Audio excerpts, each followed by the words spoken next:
Olá, meu nome é Valesca, sou médica veterinária e professora da disciplina de Farmacologia Veterinária. Hoje nós vamos estudar sobre as drogas antimicrobianas específicas com ênfase no grupo das tetraciclinas.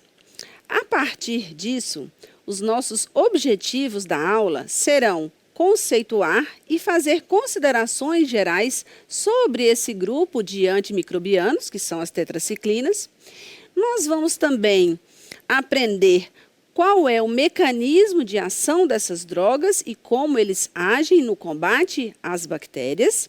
E, por fim, nós vamos aprender quais são as especialidades farmacêuticas que nós utilizamos dentro da medicina veterinária para tratamento das diversas infecções que as tetraciclinas podem combater nos animais, tanto nos animais de produção, animais grandes, como bois, cavalos, ovinos e caprinos, como também em cães e gatos.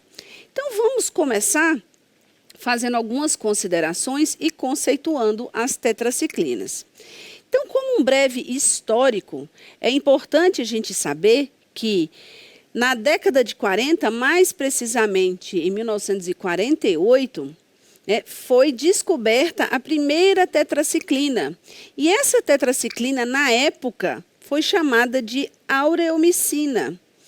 Posteriormente, foi classificado como clortetraciclina. E aí as drogas desse grupo foram evoluindo e, em 1950, nós tivemos a primeira molécula de oxitetraciclina, que naquela época, o nome comercial que perdura até hoje é chamado de terramicina. Acredito que a maioria das pessoas conhece a oxitetraciclina pelo nome de terramicina, que é um nome comercial já consagrado desde a década de 50. Bom, a partir dessa data, novas drogas foram surgindo e nós fomos obtendo o quê? Tetraciclinas sob a forma sintética e semissintética. Por quê? Porque foram evoluindo, obviamente, os estudos e fazendo alguns ajustes na molécula principal para melhorar o seu espectro de ação, para diminuir os seus efeitos adversos e, lógico, também fazer com que aumentasse o quê? O intervalo de administração, dentro de um tratamento, que isso também facilita não só a administração para o próprio animal, mas como também o valor financeiro da compra desse medicamento para um tratamento de uma infecção. Bom, a partir daí, a gente vai conceituar o que são tetraciclinas. Por que ela tem esse nome? Então, o nome tetraciclina, primeiramente, a gente tem que saber que tetra vem de quê? De 4.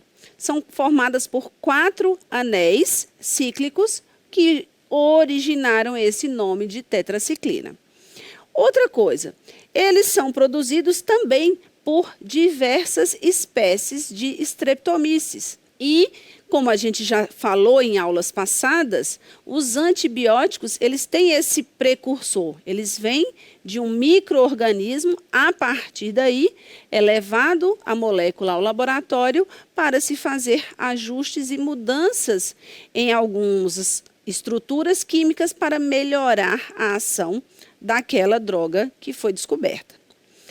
A gente já falou que algumas são sintéticas, outras são semissintéticas e, como eu falei para vocês, é chamado de tetraciclina justamente porque eles possuem 4 anéis cíclicos na sua estrutura molecular. Para que a gente possa entender um pouco mais sobre as tetraciclinas, vamos lá na fazenda para a gente conversar um pouquinho mais sobre elas. Como nós podemos observar lá no estúdio, as tetraciclinas elas foram criadas na década de 40. E a partir daí, elas vêm sofrendo evoluções e na década de 50 já se começou a iniciar a produção de tetraciclinas semissintéticas. A partir daí, vem sofrendo evoluções para que as suas ações sejam mais direcionadas, dependendo do tipo farmacológico, ou seja, do tipo da molécula produzida, direcionada para tratamento, principalmente em algumas doenças de grandes animais e de pequenos animais. As primeiras tetraciclinas, atualmente, em pequenos animais, elas já não são mais utilizadas. Foram utilizadas bastante, mas devido a muitos efeitos colaterais que causavam em cães e gatos, elas foram evoluindo e a partir daí nós temos agora as tetraciclinas sintéticas, que são amplamente utilizadas em cães e gatos. Porém, as mais antigas ainda são bastante utilizadas na clínica de grandes, principalmente na clínica de equinos e ruminantes também. Então, para que a gente possa ter um entendimento de funcionalidade em relação a combate a micro-organismos, nós precisamos estudar a partir de agora quais são os seus mecanismos de ação, quais são as suas indicações, quais são os seus efeitos adversos ou efeitos colaterais, e nós vamos aprender a direcionar cada grupo de tetraciclina que nós vamos utilizar em grandes animais e em pequenos animais. Então vamos voltar lá para o estudo para a gente aprender isso tudo. A partir do conhecimento das características gerais das tetraciclinas, que nós acabamos de ter lá na fazenda, vamos aprender agora um pouco sobre a sua farmacocinética e a sua farmacodinâmica. Bom, primeiramente, nós podemos ter a administração dessas drogas, tanto por via oral quanto por via parenteral.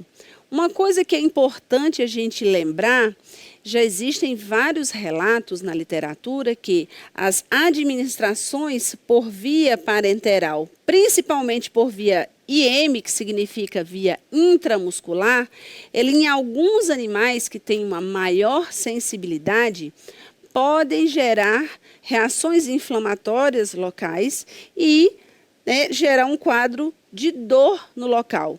Então é importante a gente saber disso, por quê? Porque se eu for fazer um tratamento básico de 7 dias de terapia antimicrobiana com uma tetraciclina, num cavalo, por exemplo, ok? Eu vou administrar essa droga de preferência em locais diferentes do músculo para que eu evite aplicar no mesmo local e exacerbar esse processo inflamatório que é normal que acontece quando você administra uma droga num animal. Por quê? Porque você está injetando um líquido diferente ali naquela musculatura que vai ser absorvido. Então, sempre a gente tem um processo inflamatório, só que simples, gerado naquele local. Então, se você começar a fazer a aplicação repetidas vezes no mesmo local, a chance de você ter esse quadro de dor e uma inflamação maior é muito grande. Então, é recomendado que se faça em locais diferentes no corpo do animal. No caso do cavalo, é muito fácil, porque a gente tem os glúteos, tem o semimembranoso, o semitendinoso, tem a tábua do pescoço. Então, é fácil de você variar, os locais de administração dessa droga. Outro ponto importantíssimo: o alimento pode diminuir a absorção das tetraciclinas. Por quê? Porque o alimento vai retardar a passagem dela, do estômago para o intestino. E isso pode fazer com que eu tenha a diminuição da absorção dessas drogas. Porém, é importante a gente salientar que, a partir da modernização das tetraciclinas, ou seja, a partir da melhora das moléculas dentro do laboratório de forma sintética e semissintética, hoje, por exemplo, nós temos a doxiciclina, que a recomendação dela é utilizada junto com o alimento para facilitar a absorção e também para causar menos desconfortos gástricos, principalmente em cães e gatos. Então, a gente já tem essa recomendação mais nova para essa, vamos dizer assim, essa linhagem nova das tetraciclinas, ok? Mas, se eu pensar em oxitetraciclina, aí realmente eu não devo utilizar junto com a alimentação.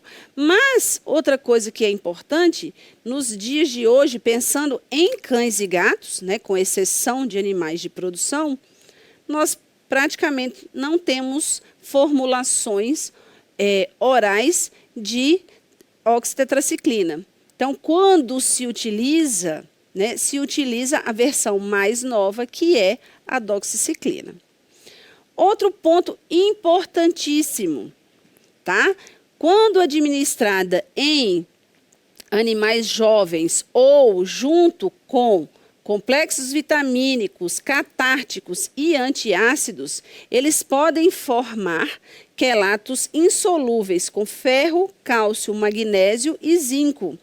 Isso pode levar a alterações, pensando em filhotes, alterações no esmalte dentário, tá? Como hipoplasia do esmalte dentário, e também pode levar a uma série de alterações, até quadros de anemia nós já temos descritos na literatura. Então, isso aqui a gente tem que ter muito cuidado. Quando for administrar uma tetraciclina, não administrar junto nenhum complexo vitamínico, nenhum catártico, nem menos um antiácido. E o último ponto importante é que eles são excretados na forma ativa pela urina, em sua maioria, e pequenas quantidades são eliminados na bile, ou seja, vai cair no intestino e vai sair nas fezes. Por que eu falei que é importante ser excretado na forma ativa pela urina? Porque hoje, principalmente para cães, o tratamento utilizado para quadros de leptospirose, onde a gente tem a leptospira, que é uma bactéria extremamente importante, que tem uma letalidade muito grande em cães, tá? E ela acomete ou ataca o sistema renal também do animal. Calma aí, veterinário. Não podemos continuar passando esse vídeo por aqui, por causa do conteúdo, né? Mas quer assistir essa aula completa? É só fazer o cadastro aqui, ó, no VET Profissional.